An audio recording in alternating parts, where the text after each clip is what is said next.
नमस्कार हिंदुस्तान। दोस्तों, मशीनरी हमारे जीवन का पार्ट है। मशीनरी ने इंसान के जीवन को फास्ट बनाया है। मशीनरी ने हमारे जीवन के अंदर बहुत सारी समस्याओं को खत्म किया है और आज हम इलेक्ट्रिकल मशीनरी सेक्टर एक्सपोर्ट की बात करेंगे और इस सेक्टर के अंदर क्या क्या प्रोडक्ट्स आते हैं, कौन कौन से टॉप कंट्रीज हैं, हमारी रैंक क्या आती है इलेक्ट्रिक मशीनरीज के अंदर, एक्सपोर्ट के अंदर, और कौन कौन से ऐसे प्रोडक्ट हैं जिनके अंदर हम लोग लार्ज प्रोड्यूसर माने जाते हैं। ये वीडियो आज इन्हीं पॉइंट्स के ऊपर डिस्कस करेगा। अगर आप मैन्युफैक्चरर हो, डिस्ट्रीब्यूटर हो, होलसेलर हो, अगर आप इंजीनियरिंग प्रोडक्ट्स एक्सपोर्ट के अंदर स्टार्टअप करना चाहते हो तो ये वीडियो अंत तक जरूर देखिएगा। तो चलिए शुरू करते हैं। नमस्कार हिंदुस्तान, मैं Chetan Kumar Verma, international biz consultant, EXIM business advisor YouTube channel पर आप सभी लोगों का हार्दिक स्वागत करता हूं।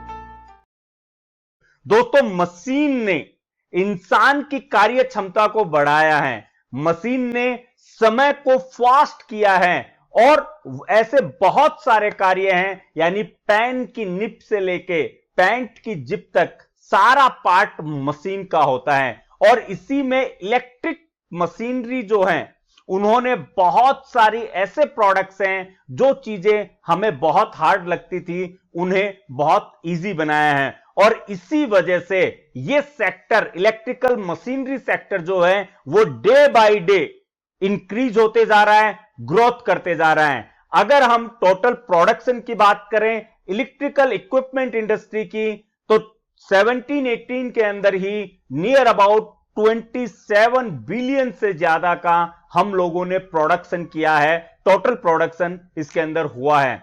अगर सेक्टर की हम बात करते हैं तो टोटल जीडीपी के अंदर इलेक्ट्रिकल मशीनरी सेक्टर जो है डोमेस्टिक प्लस एक्सपोर्ट को मिला के 1.5% का योगदान करता है, जबकि सिर्फ मैन्युफैक्चरिंग सेक्टर की हम बात करें तो मोर देन 8 to 10% के नियर अबाउट इसका कंट्रीब्यूशन होता है। दोस्तों, इलेक्ट्रिक मशीनरी सेक्टर जो है वो दो पार्ट्स में डिवाइड होता है। एक होते हैं जनरल इक्विपमेंट और दूसरे होते हैं T&D इक्विपमेंट्स, यानी ट्रांसमिशन एंड डिस्ट्रीब्यूशन इक्विपमेंट।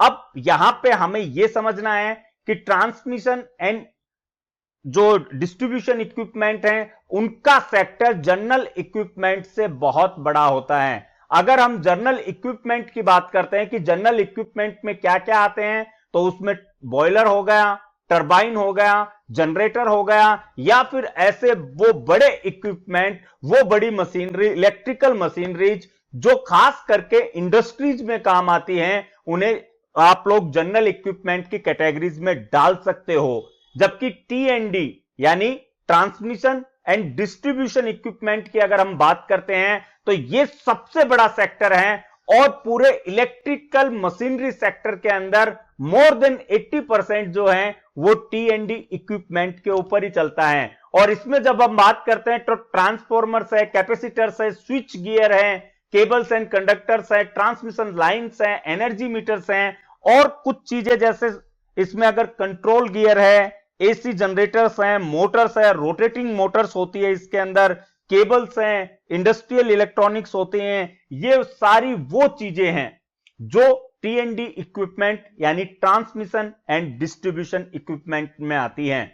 चाहे होम अप्लायंसेज हो, चाहे इंडस्ट्रीज हो, चाहे होटल्स वगैरह को आप ले सकते हो, आप बड़ी बड़ी कंपनीज को ले सकते हो। T&D इक्विपमेंट जो हैं वो आप लोगों को हर जगह पे मिल जाएंगे दोस्तों।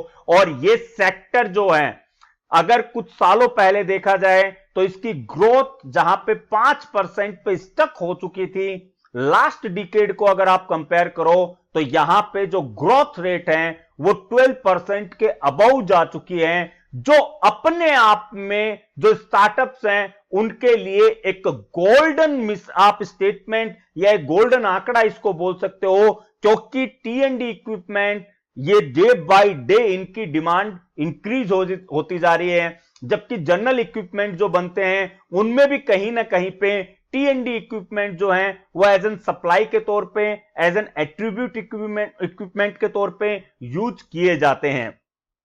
दोस्तों जनरल एक्सपोर्ट की जब हम बात कर रहे हैं, जनरेशन इक्विपमेंट या जर्नल इक्विपमेंट की जब हम बात करते हैं, तो यहां पे जो टॉप 5 एक्सपोर्ट कंट्रीज है जनरेशन इक्विपमेंट की, उनमें आती है USA, Germany, Vietnam, UK and Indonesia. ये वो टॉप 5 डेस्टिनेशन हैं जहां पे इंडिया सबसे ज्यादा एक्सपोर्ट करता है। जबकि टी&डी की अगर हम बात करते हैं, ट्रांसमिशन एंड डिस्ट्रीब्यूशन इक्विपमेंट की, तो इनके अंदर top 5 export destination for India की जब हम बात करें तो उसमें आता है UK, USA, UAE, Bangladesh and Germany. Engineering का जो हमने वीडियो बनाया था, लास्ट वीडियो, अगर आपने नहीं देखा है तो एक बार देखिए, उसमें भी हमने बहुत सारी टॉप कंट्रीज और उनको कवर किया था। और अगर आप आगे आने वाले समय में इंजीनियरिंग प्रोडक्ट में एक्सपोर्ट करना चाहते हैं तो चैनल को अब भी सब्सक्राइब कर लीजिए, क्योंकि इंजीनियरिंग प्रोडक्ट के जितने भी सेक्टर हैं वो आगे आने वाली सीरीज में हम स्टेप टू स्टेप एक एक करके सारे सेक्टर्स को वीडियो के माध्यम से आपके लिए YouTube पर लेके आएंगे। तो चैनल को सब्सक्राइब कीजिए, नोटिफिकेशन बेल को दबाइए, वीडियो अगर आप ये देख रहे हो अंत तक देखिए और इसे शेयर भी कीजिए। तो मैं बात कर रहा था टी&डी इक्विपमेंट की, जिनमें टॉप 5 डेस्टिनेशन में यूके, यूएसए, यूएई, बांग्लादेश और जर्मनी है। अब यहां पे आप लोगों ने देखा होगा, लास्ट इंजीनियरिंग प्रोडक्ट के वीडियो में मैंने कहा था कि डेयरी प्रोडक्ट्स के इक्विपमेंट जो होते हैं इंजीनियरिंग के, उनमें इंडिया लार्जेस्ट प्रोड्यूसर है और यूएसए उसका लार्जेस्ट इंपोर्टर है। तो टी&डी इक्विपमेंट में ऐसे बहुत सारे इक्विपमेंट आपको मिल जाएंगे, फार्मास्यूटिकल के लिए मिल जाएंगे, आप इंडस्ट्री बेसिस इसको ले सकते हो, यानी फार्मास्यूटिकल के लिए, डेयरी प्रोडक्ट्स के लिए, फायर डिविजन्स जो होती हैं उनके लिए, माइंस के लिए, कोल्स के लिए, एडिबल ऑयल्स वगैरह जो होते हैं उनकी मशीनरीज होती है। यानी ये वो इक्विपमेंट हैं जो घर के साथ साथ में इंडस्ट्रीज पार्ट के अंदर भी काम में आते हैं। तो यहां पे बहुत सारे लोग अब ये कहेंगे कि साहब हमारी तो क्वालिटी उतनी बढ़िया नहीं है, हमसे ज्यादा डेवलप्ड कंट्रीज बहुत हैं, लोग हमसे माल क्यों लेंगे। तो मैं आपको बताना चाहता हूं कि स्विच गियर के अंदर, स्विच गियर और रोटेट स्विच गियर के अंदर इंडिया लार्जेस्ट प्रोड्यूसर है और इसकी क्वालिटी और कॉम्पिटिटिव प्राइस की वजह से डे बाय डे इसका प्रोडक्शन और एक्सपोर्ट दोनों बढ़ता जा रहा है। दोस्तों जहां पे जनरेशन इक्विपमेंट की बात आती है वहां पे इंडिया 23rd रैंक के ऊपर है, जबकि जहां पे टी&डी इक्विपमेंट की बात आती है वहां पे इंडिया 27 या 28 पोजीशन पे अप एंड डाउन होते रहता है। यहां पे जो सबसे बड़ी समझने वाली बात है वो ये है दोस्तों कि ये ग्रोथ रेट बढ़ रही है और हम लोग टॉप 20 के अंदर नहीं हैं, यानी आप लोगों के पास में एक ओपन मार्केट है इंटरनेशनल का जिसमें आप लोग अप्रोच कर सकते हो। डॉक्यूमेंटेशन की अगर मैं बात करूं एक्सपोर्ट के लिए, तो इसमें आपके पास में एंटिटी, चाहे वो प्रोप्राइटरशिप हो या कंपनी हो, वो आपको चाहिए। इसके बाद में आपका आईसी होना चाहिए। इंजीनियरिंग की एक्सपोर्ट प्रमोशन काउंसिल आपको लगेगी, जीएसटी आपको लगेगा, एमएसएमई आपको इसमें लेना चाहिए और इसके अलावा स्टैंडर्ड प्रोसीजर के लिए आपको इसमें आईएसओ भी लेना चाहिए, ताकि आप एक स्टैंडर्ड इंटरनेशनल स्टैंडर्ड के अकॉर्डिंग अपनी मशीनरीज को इंटरनेशनल मार्केट में सेल आउट कर सको। बायर्स की जैसे मैंने आपको बता ही दिया कि टॉप बायर कंट्रीज कौन सी हैं, तो सिर्फ इन टॉप 5 बायर कंट्रीज के लिए आपको नहीं रखना है, यहां पे पूरा वर्ल्ड आपके लिए ओपन है। बहुत सारे ऐसे इलेक्ट्रिकल होम अप्लायंसेज है दोस्तों जो इंडिया में बनते हैं और जिनको आप विदेशों में भेज सकते हो। बहुत सारी छोटी छोटी कंट्रीज हैं जहां पे आपको ओपन अपॉर्चुनिटीज मिल सकती है। बहुत सारी ऐसी कंट्रीज हैं, यानी फार्मिंग का एक बहुत बड़ा सेक्टर आपको मिल जाएगा। उन लोगों के पास में इक्विपमेंट नहीं होते हैं मोस्टली, तो वहां पे फार्मिंग इक्विपमेंट में आप काम कर सकते हो, डेयरी इक्विपमेंट में आप काम कर सकते हो, स्पाइसेज के लिए बहुत सारे इक्विपमेंट होते हैं उनके अंदर आप काम कर सकते हो। ये मैं इलेक्ट्रिकल मशीनरीज की आप लोगों से बात कर रहा हूं, यानी ट्रांसमिशन एंड डिस्ट्रीब्यूशन सिस्टम जो है वो इक्विपमेंट, इलेक्ट्रिकल इक्विपमेंट और मशीनरी की मैं आप लोगों से बात कर रहा हूं, जिनके थ्रू आप इंटरनेशनल मार्केट में जा सकते हो। अगर आप स्टार्टअप हो तो आप लोगों को एक प्रयास जरूर करना चाहिए, क्योंकि जो ग्रोथ रेट चल रही है उसके अकॉर्डिंग आने वाले भविष्य के अंदर ये सिर्फ इलेक्ट्रिकल इक्विपमेंट और मशीनरी का जो एक्सपोर्ट है वो 100 बिलियन के एक एक्सपेक्ट किया जा रहा है, जो एनुअल ग्रोथ का जो डिपार्टमेंट होता है उसकी तरफ से। तो ये अपने आप में एक बहुत बड़ी बात है, क्योंकि स्टार्टअप्स ये सोचते हैं कि कौन से मार्केट को पकड़ना जिसमें आने वाले भविष्य के अंदर ग्रोथ मिल सके। तो ये सबसे बेहतर मार्केट मैं इंजीनियरिंग प्रोडक्ट के अंदर आपको बता सकता हूं।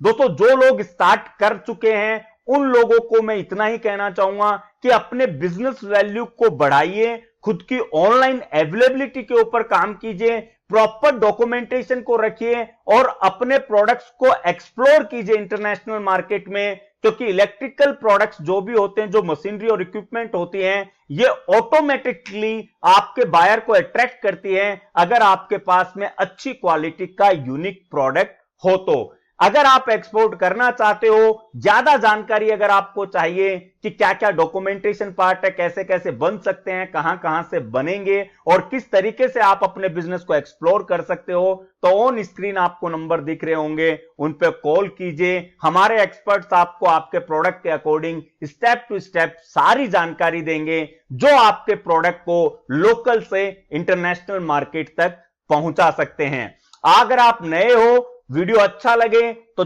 वीडियो को लाइक कीजिएगा और यह आशा करता हूं कि आप लोग इस वीडियो को शेयर करेंगे, ताकि वो स्टार्टअप जो इंजीनियरिंग प्रोडक्ट्स में काम करना चाहते हैं वो इस डाटा को देख के खुद के प्रोडक्ट का एक डिसीजन ले सके। एक दूसरे के सहयोग से ही हम भारत के प्रोडक्ट्स को आगे लेके जा सकते हैं, हम भारत को एक अग्रणी देश बना सकते हैं इंजीनियरिंग प्रोडक्ट्स में, जो अपने आप में एक बहुत बड़ी बात होगी। हमें टॉप 10 में आना है, जबकि आज हम टॉप 20 के अंदर भी नहीं आते हैं। आप लोगों को एक प्रयास करना होगा इंजीनियरिंग प्रोडक्ट में। जो लोग मैन्युफैक्चरर हैं उन लोगों को ज्यादा प्रयास करना चाहिए, और यहां पे बहुत सारी ऐसी कंपनीज हैं जिनमें चाहे किर्लोस्कर का आप नाम लो, सीजी का नाम आप ले लो, इलेक्ट्रिकल्स के अंदर बहुत सारी ऐसी कंपनीज है जो बड़े बड़े नाम आप लोगों ने सुने होंगे, वो सारे लोग एक्सपोर्ट करते हैं। और ये सारी जानकारी आपको इंजीनियरिंग एक्सपोर्ट प्रमोशन काउंसिल की वेबसाइट पे मिल जाएगी। ये गवर्नमेंट की वेबसाइट है जो आपको सारी इंफॉर्मेशन प्रोवाइड कर देगी। तो मिलते हैं नेक्स्ट वीडियो में एक नए टॉपिक के साथ में, एक नए सेगमेंट के साथ में, जिसमें इंजीनियरिंग प्रोडक्ट्स को हम लोग ज्यादा एक्सप्लोर करेंगे। आइए मिलकर एक्सपोर्ट से भारत के भविष्य का एक नव निर्माण करने की कोशिश करते हैं। जय हिंद, जय भारत।